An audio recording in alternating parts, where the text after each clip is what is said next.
Hi hello नमस्ते आस मो साथी बुली जावा बेंगलोर रे आमर थिबा लालबाग पार्क। बर्तमान आमर आसिकी लालबाग पार्क पाखरे पहुँची जाइचु। भीतर को एंट्री देइनु बाहर पटे देखला बेलू सेठी आमर नर्सरीटे थिला। मु कहली चाले देखिया कौन ये गछपत्र मिल जाउची गला बेलू नहीं कि जीवु। तापरे पाखरे आ गोटे मंदिर भी थिला। सकाळ सकाळ आमे जाइकी पहुँची जाइचु 8टा पाखापाखि। मंदिर भितर गलु सेठी भी सब ठाकुर दर्शन कलु मुंडियाटे मारलु जिमिति कामना कली जे भलरे भलरे आमर पार्क बुलिकी मु देखी दिए। कहीं पुओठु मु शुणी जे लालबाग पार्क बहुत बड़ पार्कटे सेठी बुलिकी घूरिकी देखिया पाई पूरा थका हो जिवो। मते भी तो टिके दिक्कत हम नी प्रॉब्लम तो रही फिर भी माने गोटे जोश आसी जाइए। कहीं ना जिते जानिली आमर पार्क भितर फ्लावर एग्जिबिशन पड़ी। आगरू बहुत बार पुओ कही जे आमर बुली जीवु सार जिते आसते बेंगलोर तापरे सार कहले नाई सी बहुत बड़ पार्क भितर सेमती किछि नाही। सेठी लोक मैंने सब वाकिंग करते सकाळु आमर 5टा बेले आमर पार्क खुली जाउची। लोक मैंने आखपाखर आसती दूर दूरांतर भी आसती बुलिकी घूरिकी सब वाकिंग भी हुए सेपटे सब दृश्य भी मान सब देखा जाए। तापरे आमर जिते गलु टिकेट कौन तांकर थिला सेठी किछि बुझा पड़िला नहीं। फिर भी आमर भीतर को पशिगलु को कहले नाई फ्री तो आमर रहुची कौन देखिए आग को जीवा आ जिते भीतर को आप पशिबे। आम तो फास्ट टाइम जाइथिलु फिर भी तांकर कौन होची सब मैप लगाई एरो मध्य सब मराही बुलिकी देखिया पाई किछि जदि दिक्कत हो जाउची ता सांगरे कौन होची ना पचारिकी बुझियाटा भी ठीक कथा किंतु पचारि भी जो बुझिबु आमे जिमती नुआ जाइचु अन्य माने भी सिमती नुआ जाइथिबे। आमे जाहाकू पचारिकी बुझुचु जे कौन को पटे गले को जिनस रही पुओ तार आगु सर्च कर नहीं थिला कोठी कौन सब रही। तेणु आमर माने से कहूँ मामा यही जिनसटा आमर रही जाइए यही पड़ो आमको जीवार अच्छी बोली चाले गोटे साइड कौन हो जो पटे मैंने बेसी लोक जाऊँच आमर से पटे पिछा करुचु से पटू से पटू गले जे बहुत लोक जाऊँच किछि तो थिबो किंतु पशि जाऊँ एपट सेपट सब रास्ता भी रही माने एते गुड़ाक कभर करके देखिया भी भावुची कौन किमती करिया। पुओ तो कहूँ मामा आसीचु माने सब बुलिकी देखिया तुमको पड़ो। ता भीतर भी कौन होची ना आमर सब चारा सब सेठी बिक्री होची माने सब सेमती ता भीतर गोटे सब स्टॉल लगाई बहुत सारा। मु तो अल्प टिके देखौची सेठी फूल चारा बिक्री होची। पुओ मते कहूँ मामा आ फूल चारा किनिबोनी तुम तो सब खोजु था जे एठी पाखरे नर्सरी कुआड़े अच्छी आ मुझे चारा नहीं कि माने आमर बालकनी रे बसाती पाऊ नाही एठी तो आखि सामने रे पूरा बढ़िया से पाइच बोली पाइची ठीक अच्छी किंतु आमर जो बुलिकी देखुचु ताको कौन किणिकी नहीं कि बुलिकी घूरिकी देखिबु ना तापरे फेरला बेलू धर रिटर्न करूँ आम यही जो लाइन रे पटे रोड रे आमर कौन रिटर्न करार होउची कि आम बुली बुली जाऊँ जो पड़ू आमर बुलिकी जाऊँ पुणी से पटू आमर कौन कुआड़े रिटर्न करूँ एमती मन भितर सब आसूची। तापरे भितर गला बेलू खाइबा दुकान तो भर्ती पूरा होगी अच्छी। एक्चुअली आमर किमती जानिलु फ्लावर एग्जिबिशन पड़ी बोली पुओर ऑफिस सांग सी तार कहला आदर्श तू आ बुली गलुनी लालबाग पार्क नाई बुली जाइनी ना एइने जा आमर ये 8 अगस्ट रु 17 अगस्ट पर्यंत लालबाग पार्क रे फ्लावर एग्जिबिशन लगी तेणु बुलिकी देखिकी आसबू। 15 अगस्ट आमर शनिवार पड़ता छुट्टी रही पुओ से कहले मामा कौन लालबाग पार्क जीवा पूरा माने रेडी हो जाइछ। कहली हाँ मन तो बन नहीं सकाल सकाल आमर पताका उड़ेदेली घरे तापर मुझे चाले कौन करिया देखिकी तो बुलिकी देखा ता सांगे पुओ को कहली तू सांग को पचारू जे ता भीतर खाइबा किछि एलाउ अच्छी कि नहीं सेठू से कहले हाँ खाइबा जिनस सब नहीं जीव पार्क भीतर बुलिकी जो देखो एत बड़ पार्कटा रही किसी असुविधा सेठी नहीं। कहीं आमर जो भुवनेश्वर एकाम्र पार्क जो रही ता भीतर आमर खाइबा जिनस किछि एलाउ नहीं बाहर तो टोटाली तुम किछि नहीं कि जाई परियो नहीं। आ जदि पानी बोतल नहीं कि जीव कौन सेठी पैसा कॉइन कौन जमा करने पड़ो लेबुल लगाई पड़ो आसिले पानी बोतल देखो ये सब कौन हुए ना पार्क को माने अपरिष्कार करके रखती कहवा कथा तो नुहे किंतु बाहर एरिया मु देखी बहुत सफा सुतरा आमर ओडिशा से टिके अलगा डिफरेंट टिके रही थाए सेटा जो ओडिया लोक माने निहाती भाव में कहींपारे ये पूरा पार्क सफा सुतरा लोक मैंने खाऊँ।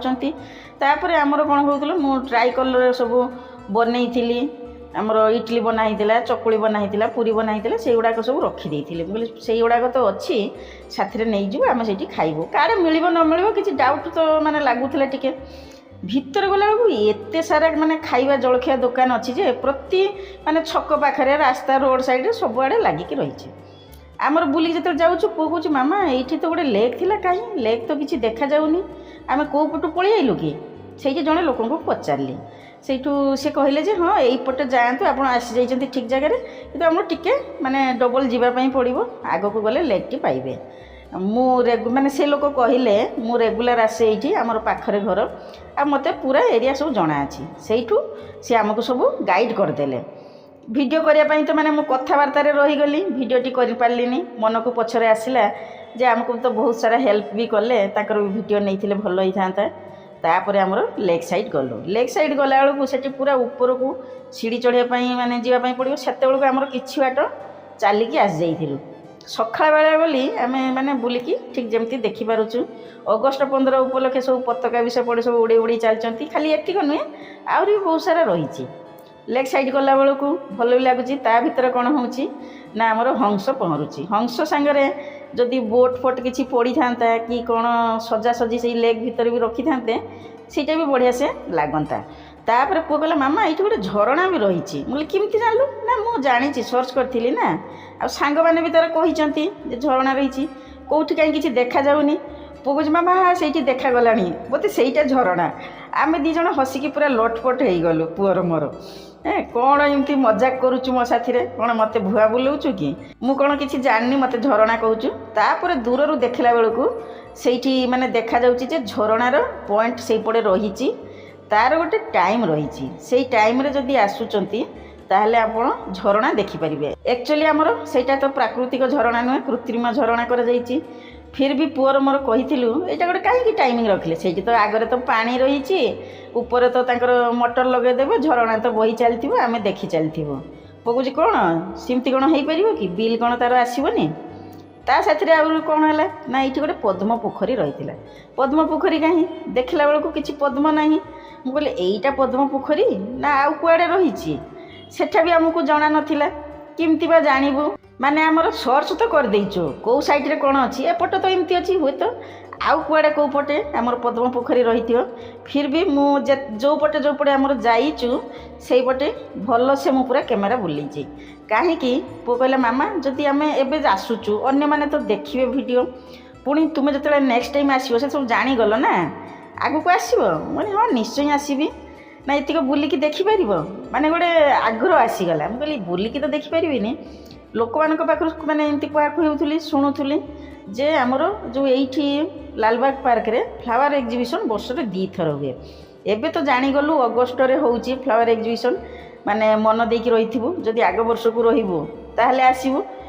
ଆଉ ଗୋଟେ କେଉଁ ଟାଇମ୍ ସେଇଟା ଜାଣିବାର ଅଛି, ବୋଧହୁଏ ଜାନୁଆରୀ ଆଡ଼େ ହେଇଥିବ ବୋଧେ କି କ'ଣ ଜାଣିପାରୁନୁ, କି ଡିସେମ୍ବରରେ ଥିବ। ତେଣୁ ଏବେଠୁ ମାନେ ମନ ବନେଇକି ରଖିଥିବୁ। ମାନେ ମଜା ଆସିଗଲା ଯେତେବେଳେ ମୁଁ ଭାବୁଥିଲି ଯେ ବେଙ୍ଗଲୋରରେ କିଛି କ'ଣ ନାହିଁ, ବୁଲିବାର କୁଆଡ଼େ ଯିବାର ନାହିଁ, ଭଲ ଲାଗୁନି ଏଠି। ଆମର କ'ଣ ହେଉଛି ଓଡ଼ିଶାରେ ରହିଛୁ, ପୁଣି ଭୁବନେଶ୍ୱରରେ ଡେଲି ରେଗୁଲାର କିଛି ନା କିଛି କେଉଁଠି ନା କେଉଁଠି ଆମର ମାନେ ଏକ୍ଜିବିସନ୍ ଲାଗିଥିବ, ମେଳା ଲାଗିଥିବ, ମାନେ ସବୁଆଡ଼େ ଆମେ ଏମିତି ବୁଲିକି ଦେଖୁ। ଗୋଟେ ମାନେ ମନ ଖୁସି ହେଇଯାଏ। ଏମିତି କାମ ଦାମ ସବୁବେଳେ ରହିଥାଏ, କିଏ ଚାକିରି କରିଥାଏ, ଜବ୍ରେ ଯାଉଥାନ୍ତି, ତେଣୁ ଟିକେ ରିଲାକ୍ସ ହେବା ପାଇଁ ଗୋଟେ ଜାଗା କିଛି ଦରକାର ହୁଏ। ସେଇଟା ତ ଆମର ଓଡ଼ିଶାରେ ପୁରା ଭରପୁର ବି ରହିଛି, ବେଙ୍ଗଲୋର ବି ରହିଛି। ଏବେ ଜାଣିପାରିଲି ଯେ ଏରିଆଟା ବହୁତ ବଡ଼, ଖୋଜିକି ପାଇବା ବହୁତ ମୁସ୍କିଲ, ଯିବାକୁ ବି ମାନେ ପଇସା ବି ଖର୍ଚ୍ଚ, ତା ସାଙ୍ଗରେ ସମୟ ଅଧିକ ଦେବା ପାଇଁ ପଡ଼ିବ। ଆଉ ଗୋଟେ ଜାଣିଲି ତୁମକୁ ଫିଟ୍ ରହିବା ପାଇଁ ପଡ଼ିବ। ଆକ୍ଚୁଆଲି ବେଙ୍ଗଲୋରରେ ଯେତେବେଳେ ଆମେ ଦେଖୁଛୁ ବେଶୀ କେହି ମୋଟା ଲୋକ ନାହାନ୍ତି। କାହିଁକି? ପୁଅ ମୋତେ କହିଲା ଯେ ମାମା ଏଠି ମୋଟା ଲୋକ କାହିଁକି ଆସିବେ, ଏଠି ହେଉଛି କ'ଣ ନା ବହୁତ ଦୂର ଦୂରକୁ ଚାଲିକି ମାନେ ଯିବା ପାଇଁ ପଡ଼ିବ, ବହୁତ ଟ୍ରାଫିକ୍ ରହିଛି, ତେଣୁ ଲୋକମାନେ ଚାଲିବାର ଅଭ୍ୟାସ ରହିଛି। ଫିର୍ ବି ଲୋକମାନେ ଚାଲୁଛନ୍ତି, ତା ସାଙ୍ଗରେ କ'ଣ ହେଉଛି ଖାଇବା ବି ଏଠି ବହୁତ ସାରା ମେହେଙ୍ଗା। ଆମେ ଯେଉଁ ପାର୍କରେ ବୁଲିକି ଦେଖୁଛୁ ଖାଇବା ଜିନିଷ ବହୁତ ଲାଗିଛି, ଷ୍ଟଲ୍ ପୁରା ରହିଛି ଖାଇବାର, ଟିକେ ତ ମେହେଙ୍ଗା ଅଛି, ଫିର୍ ବି ଏତେ ନୁହେଁ। ଗୋଟେ ସାଇଡ଼୍ ଯେଉଁ ଆମର ଯାଇକି ବୁଲିକି ଦେଖୁଛୁ ସବୁ ଫାଉଣ୍ଟେନ୍ ସେପଟେ ରହିଛି। ତାପରେ ପୁଣି ଆସୁଛୁ କ'ଣ ଗ୍ଲାସ୍ ହାଉସ୍ର ଏରମରା ହେଇଥିଲା, ଗ୍ଲାସ୍ ହାଉସ୍ କେଉଁ ପଟେ ରହିଛି, ସେଇପଟକୁ ଯିବେ ନା କ'ଣ? ହଉ ଠିକ୍ ଅଛି, ଯେଉଁପଟେ ଯାଇଛୁ ଫୁଲ ଦେଖୁଛୁ। ଆମର ଯେ ଦେଖିଲୁ ଯେଉଁ ପାର୍କରେ ଫୁଲ ଗୁଡ଼ାକ ଟିକେ ଅଲଗା। କାହିଁକି ନା ଏପଟର ପାଣିପାଗ ତା ସାଙ୍ଗରେ ତା'ର ମାନେ ଯେମିତି ଫୁଲ ଲାଗିଛି, ଆମର ଟିକେ ସେପଟକୁ ଅଲଗା। କିଛି ଫୁଲ ଆମର ଚିହ୍ନା ଚିହ୍ନା ଯେମିତି ଲାଗୁଛି। ସୂର୍ଯ୍ୟମୁଖୀ ଦେଖିଲା ପରେ ମୋର ଛାତରେ ଯେଉଁ ସୂର୍ଯ୍ୟମୁଖୀ ଲଗେଇଥିଲି ତା'ର କଥା ମନେ ପଡ଼ିଯାଉଛି। ସୂର୍ଯ୍ୟମୁଖୀ ଏତେ ବଡ଼ ବଡ଼ ବି ହେଇଛି, ମୁଁ ବି ଲଗେଇଥିଲି। ମୁଁ କହିଲି ପୁଅ ମୋର ସେମିତି ଗୋଟେ ଫଟୋ ନେଇଯା, ଯେମିତି ସୂର୍ଯ୍ୟମୁଖୀ ପାଖରେ ଫଟୋ ଉଠେଇଥିଲି ବହୁତ ବର୍ଷ ପୂର୍ବରୁ।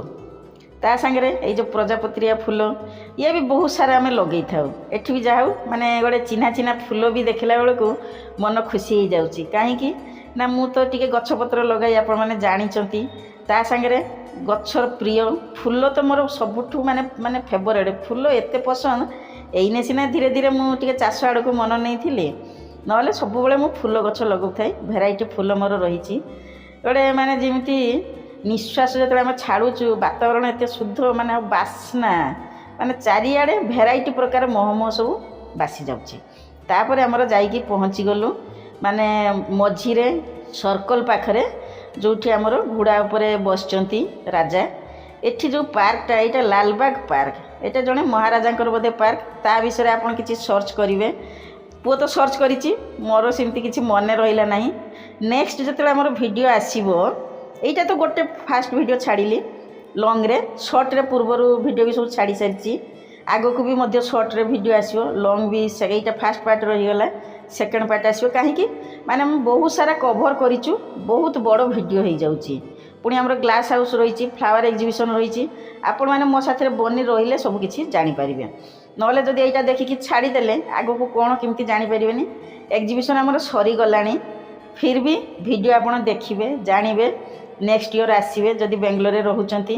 ଯଦି ବି ରହୁନାହାନ୍ତି ଭିଡ଼ିଓ ଦେଖିକି ଖୁସମ ଖୁସ ହେଇଯିବେ। ବହୁତ ବାଟ ଆମର ଚାଲିଲୁ, ବୁଲିଲୁ, ଦେଖିଲୁ, ଭୋକ ବି ଲାଗିଲାଣି। ଆମର ଯେମିତି ଖାଇବା ସବୁ ନେଇକି ଆସିଥିଲୁ, ଗୋଟେ ଦେଖିଲି ବେଞ୍ଚ ପଡ଼ିଛି। ମୁଁ କହିଲି ଚାଲ ପୁଅ ସେଇଠି ଆମେ ବସିବା, ତାପରେ ଆମର ସେଇଠି ଟିକେ ଖାଇ ନେବୁ। ଅଲଗା ଜାଗାରେ ବି ସବୁ ଲୋକମାନେ ବସୁଛନ୍ତି, ଭିଡ଼ ଭାଡ଼ ରହିଛି। ମୁଁ କହିଲି ଟିକେ ଫାଙ୍କା ଜାଗାରେ ବସିବୁ, ଖାଇବୁ, ରିଲାକ୍ସ ହେବୁ, ତାପରେ ପୁଣି ବୁଲିବା ଷ୍ଟାର୍ଟ କରିବୁ। ପୁଅ କହିଲା ମାମା କ'ଣ ଆଣିଛ? ଯାହା ଆଣିଛି ଦେଖିବୁ, ସେଇ ହିସାବରେ ବସିକି ଖାଇବୁ। ସେତିକି ବେଳେ କ'ଣ ହେଲା ନା ଜଣେ ଲୋକ ଆସିକି ପୁଅକୁ କହିଲା ମୋବାଇଲ ଦେଇକି ଯେ ମୋର ଗୋଟେ ଫଟୋ ଉଠାଇ ଦିଅ। ମୋର ପୂର୍ବ କଥା ମନେ ପଡ଼ିଗଲା। ଭୁବନେଶ୍ୱରରେ ସେମିତି ପୁଅକୁ କେମିତି କ'ଣ ଲୋକମାନେ ଦେଖିଲେ ଭାବନ୍ତି ଯେ ମୋବାଇଲ ଦେଇ ଦିଅନ୍ତି ଆଉ ପୁଅ ତା'ର ଫଟୋ ଉଠାଏ। ଏବେ ବସିକି ଖାଉଛୁ, ତାପରେ ନେକ୍ସଟ ପୁଣି କୁଆଡ଼େ ଯିବୁ, କେଉଁ ରୁଟ୍ରେ ଗଲେ ଆଉ କ'ଣ ଦେଖିବୁ ପଚାରି ବୁଝି ନେଉଛୁ। ନେକ୍ସଟ ଭିଡ଼ିଓକୁ ଆପଣମାନଙ୍କୁ ଅପେକ୍ଷା ରହିଲା, ନହେଲେ ବହୁତ ସାରା ଜିନିଷ ମିସ୍ କରିଦେବେ। ଏଇଠି ରହିଲି, ବାଏ ବାଏ।